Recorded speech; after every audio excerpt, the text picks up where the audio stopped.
Hello and welcome to this edition of Diaspora Central Spotlight. Well, for me today, I have someone.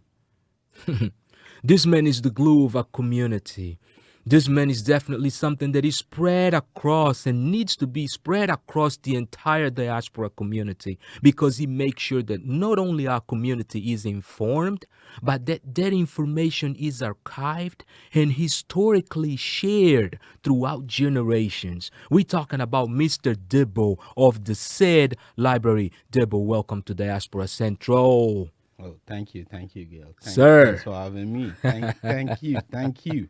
Wow, it's good. It's good to be on your show. I've been lining up to have my own space. Now Right. I'm here. Now you got your own space. Oh, thank you. This is your space. This is Diaspora Central, and you know that there would be no Diaspora Central if there was no said library, if there was no Debo, if there was no intent to share that information with the community. I know. We all, we all feedback from each other. Mm-hmm. We all need each other. Indeed. As sharp as a razor blade, Mm-hmm. as sharp as it can't cut a tree.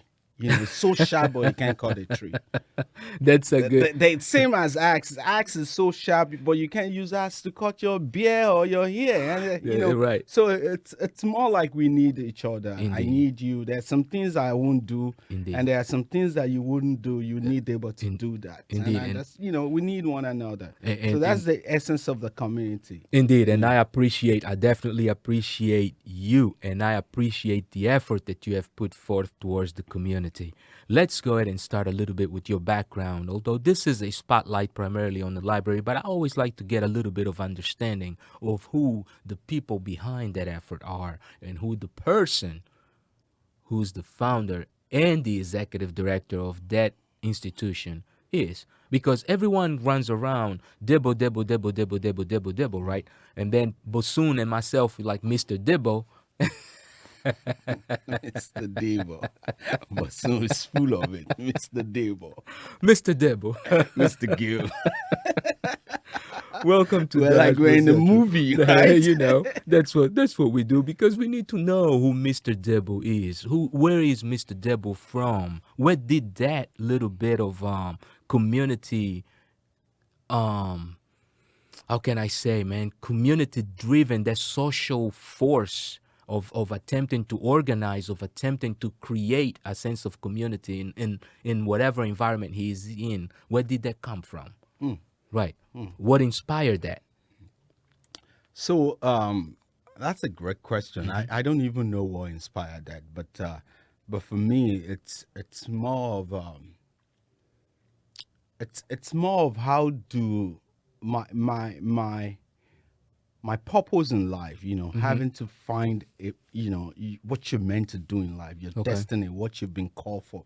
So for me, I think, how do we create something that will inspire? Right. How do we create something that will elevate our community? How do we create something that, that support ideas to transform a community wherever you live in, So I grew up in Nigeria, Lagos, born and bred in Lagos, and started a magazine called Dragon at the University of Lagos. It was the first youth magazine back then, right, at the University of Lagos. And moving from Lagos down to the US, I saw the vacuum. Right, but hold on one second. Let's go back to Lagos here in the magazine. So, because you're passing this magazine thing like it is nothing, right? But this is, wait a second. So you actually start your social communication portion in Lagos with the magazine. What was the name of the magazine again? It's called Dragon. Dragon, to drag things along. And what was the purpose of that magazine? So the purpose of the magazine back then is to showcase the lifestyle of students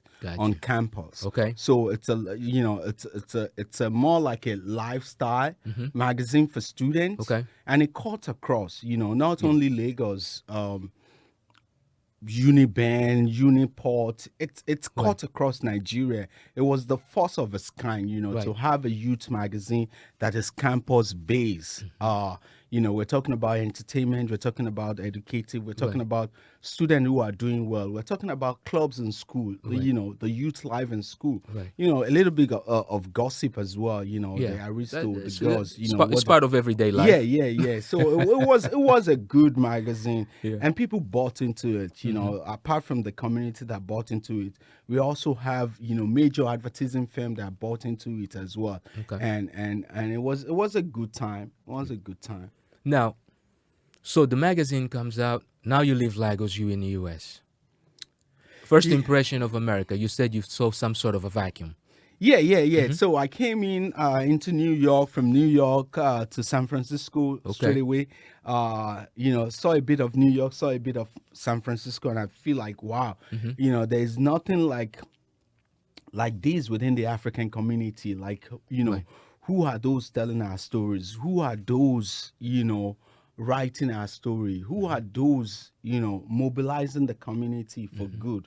Who are those, for me, it's more like we diaspora. We have innovators, we have visionaries, we have leaders, we have young professionals. Who are those capturing those moments of this particular generation? Once upon a time, it was a generation of Nelson Mandela, Mobutu Sese Seko, Kenneth Kaunda, and all those great leaders. But those are their time, even though we stand on their shoulder. But this is our time, our own generation. So for me, I just want to capture the narrative, change the narratives, and just saw that vacuum, like nobody's documenting and writing our story the way it's supposed to be told. Indeed. So we created that magazine. We transitioned the magazine from Dragon, which was a student magazine, to Applause Africa. Okay. So Applause Africa was a magazine that circulated through Barnes and Noble. Okay. It was in US and it was in Canada. It was in major airports. Okay. And we're doing good for some time. It wasn't the time of Instagram and Facebook and all that. It was just the time that print exists in its own, glory. Like, people want to hold something, read. We're able to do in-depth article on some of the major, heavy pioneers within the African community back then. So it was a magazine that was around for some time before we transition it into what it is today, which is Society for Africans in Diaspora. Yeah, so let's take a very quick break and take a look at a few images of those magazines. We definitely got to show our audience because, this is a show and tell show. You talk about it and then we show it. So let's take a look at some of those images because you have a lot of other initiatives also. So I kind of want to pass a few images of things that are currently happening, but I definitely want to show a few covers of those magazines. So we'll be right back. If you are watching us, you are listening or watching Diaspora Central with Gil Ingles. We'll be right back. I had a vision of creating a different model of how you address poverty, and that was through commerce. Right? If you want a community to be strong, then you give it an opportunity to have economic independence. And then it makes its own decisions.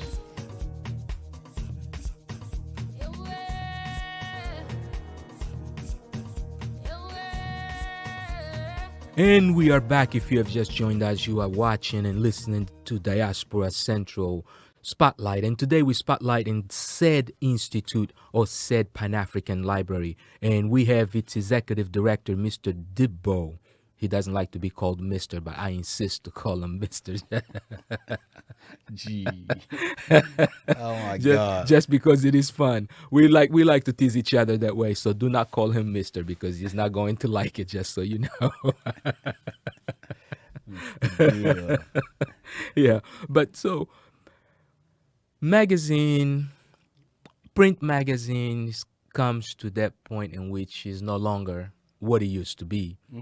Showcasing Africa, showcasing Africanism, showcasing heritage is what you feel like you are built to do. So you transition to the said library or the said institute. So Tell us a little bit about that institute, what it does, some of the great things that you have already been able to do, and some of the things that you still would like to do. Okay, so to be honest with you, I have to say this. I have to tell the story. So, Okay. there are moments in life that defines you. There are Mm-hmm. moments in life that shapes you, and there are moments in life that you can never forget. Right. You will never forget them. Mm-hmm. So 2018 was that year for me. Black Panther came out in 2018, Right. spring of 2018. And at that moment in time, we were wrapping up the magazine, that we're not going to do the magazine, but we're going to move into, community initiative and all that. So Okay. at that point in time, we've been talking, with the board, with everybody that is involved. Right. But what happened in 2018 was Black Panther came out, and me and my wife, we went to see the movie. Okay. As soon as we saw the movie, we said, "Wow, this is a great movie, man. Yeah. We got to get everybody to see it." Right. So within 24 hours of seeing the movie, Mm-hmm. we start talking to our friend. We start calling, like, "Hey, do you have kids? Are you free next weekend? Do you want to come and see the movie? You Right. don't need to, tickets are all paid for, popcorn and all that. We Right. just want our kids to see this movie." Right. So within that short period, within a week, we were able to gather almost 100 kids, Wow. family and all that. We gathered them, and we saw the movie together. About 80 plus kids with Right. dad and mom and all that. So we saw the movie together at AMC in Sugarland. And after the movie, we just wanted to talk to these kids, vibe with them, Right. see, some of them have not been to Africa. Some of them that's the first time that they will see what it means to be an African, and Right. on the screen and all that. So after the movie, we came out and we wanted to, talk to the kids. Okay. And we couldn't find a space. We're hanging out the lobby, and the security keep moving us around. Like, "Hey, Right. you can't stand here. Right. This is too much crowd. Right. This is not meant for these." Right. So at the end of the day, we ended up in the car lot, in the Got you, in parking, the parking lot, yeah. And the kids were sitting down, the parents were standing, and we're Right. telling this beautiful story of what it means to be an African, what it means for people back home, and what the movie represents. Right. Right. And at that very point in time, I made a promise to the kids. Okay. I made a commitment to the kids. I said, "I promise that we're going to have a place of our own, Right. a place that we can all gather, we can all sit, and we Right. can all share these beautiful stories Right. with you all. I promise that was the day that defined my life. That was the day that defined what's said as an institution Right. will be." So after said and done, Mm-hmm. I didn't do anything. Not until 2019. And Okay. 2019 was a big year as well. Right. That was 2018 when Black Panther came out. right. And 2019 was the 400 years of Africans in America. Right. And the year of return. The year of return. So I Right. said to myself, this is the year that we need to do something. This is the year that we need to find a way to do something in the community. So Right. in 2019, we opened up the institution, which is the first Pan-African library in Houston, Right. first Pan-African library in the state. Right. So so the institution exists now in Houston, Okay. but it's a global organization, and the library is based on education and happiness. Right. That's the motivation, educative program and also happiness, and Right. it's kind of there are three vocal points of these Pan-African library, which is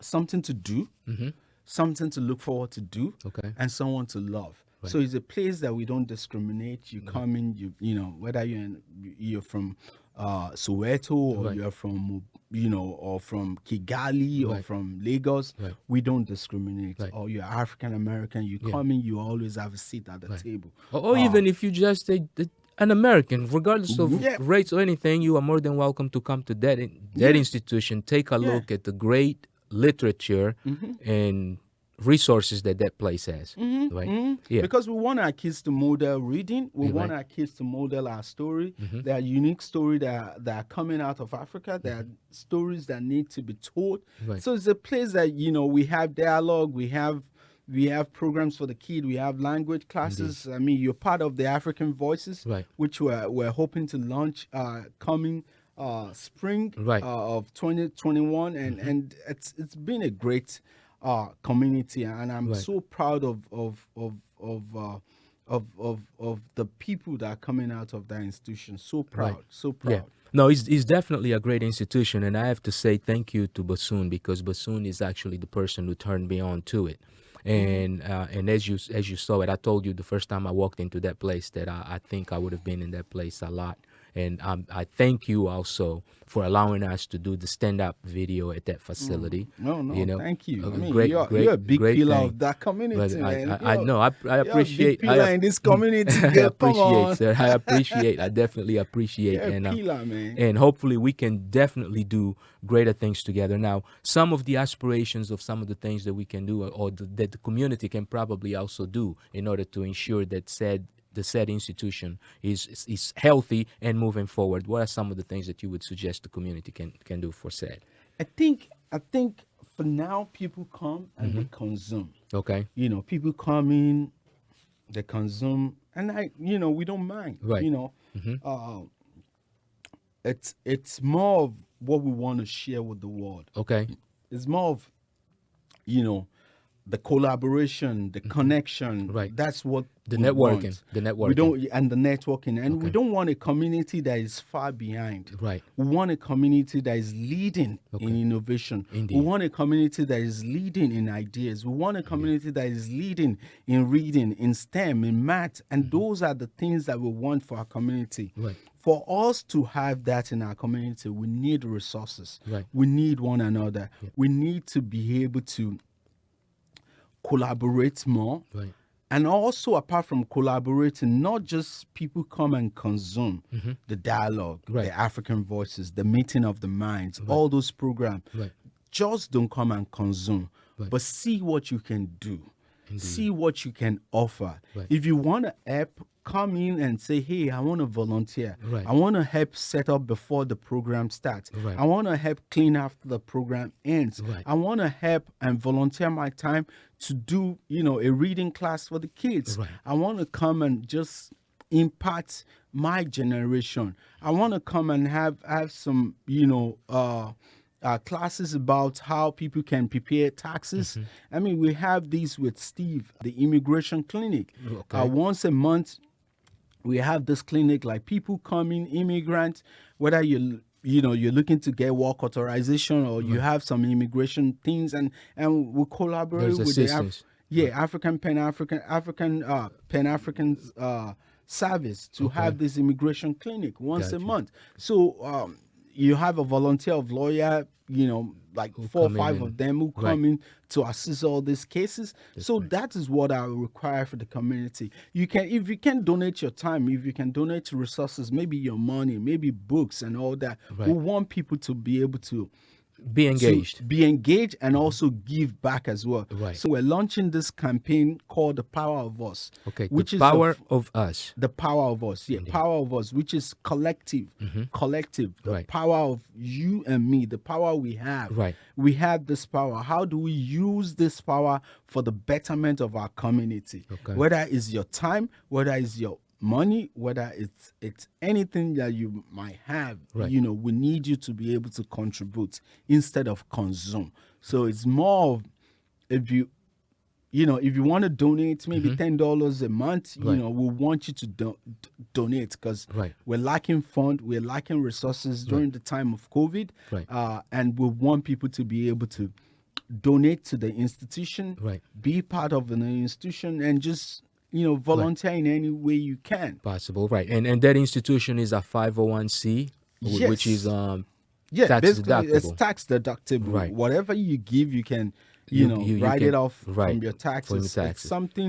It's something that it's some, it's really good to be part of a community. Indeed. A community, Indeed. we eat together, we Yes. drink together, we share stories. Right. There are stories that bond us together. There are stories that unite us. Indeed. There are our experience, our togetherness. These are the things that form us to be a like mind. Like, Right. good Right. story coming out of us, man. Definitely. And aside from that, he provides a solid base for the community to stand on. And that's the great thing about that spot. So now there is an address for the library that I think that our audience would like to have. Do you know what the address for the location is? Yes. Give us So the address. we are in Houston, Mm-hmm. and the library is located in an area which is West Chase Marriott, Okay. and we are on Westheimer, Okay.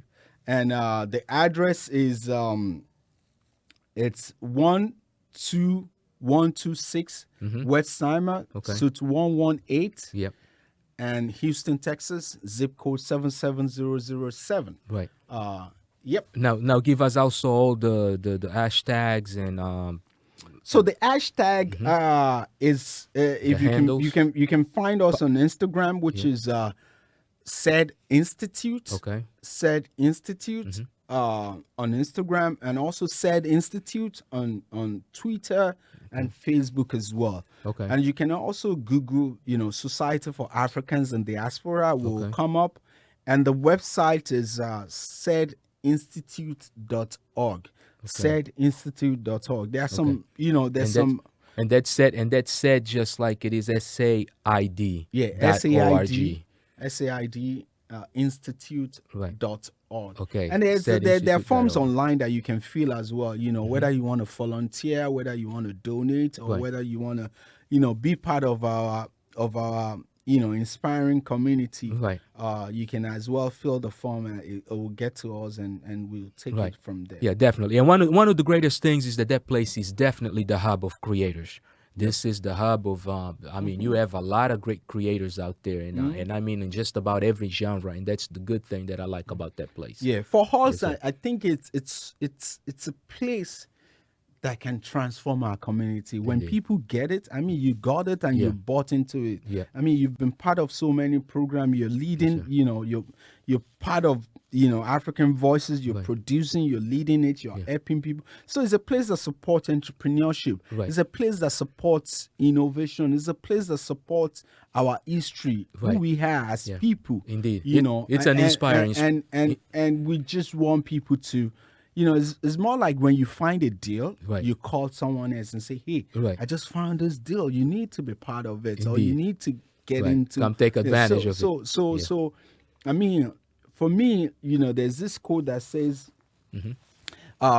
alone I can enjoy, Okay. but together we can celebrate. Alone I can enjoy, just Right. sip a Right. wine or what. There you But go. together we can celebrate. Right. Alone I can smile, I just smile. But together we can laugh. Right. We can laugh. Indeed. Coming together of us is just awesome. right. Like, wow, we can share so many things together. Indeed. So I think the power of us coming together and building our community, Right. I think it's such an amazing time for us to do that. And I'm glad that me and you are leading those parts for Thank us you. to be together. Yeah, thank you. Definitely appreciate the opportunity. And not only that, I appreciate also you guys that have taken the time to listen to this program. We know that you are a very busy man and you actually already running late for your next appointment. No. So I can't. I'm- Anything for I'm you, gonna- girl. I'm gonna- Anything for you, man. Anything for you, my you, brother. but you gotta make me one promise that you will be back, because we will talk a little bit more about this institution, because it Have is a you great ever institution called me and I'd out? like to share. Who do you call and they will not? Come on. Indeed. You're a big pillar in this community. I gotta get myself sir. here when you call. Thank you, You sir. know. That we definitely appreciate it. And so, for those of you that have taken time to watch us, this has been Diaspora Central Spotlight on the said library, or the said Pan-African Library. As you know, you can see the handles, you can see the hashtags. The power of us is the hashtag. And remember, as he said, by yourself, you can enjoy it. With someone else, you can celebrate. So let's celebrate our heritage. Let's celebrate ourselves. Until next time, take care of yourself and each other.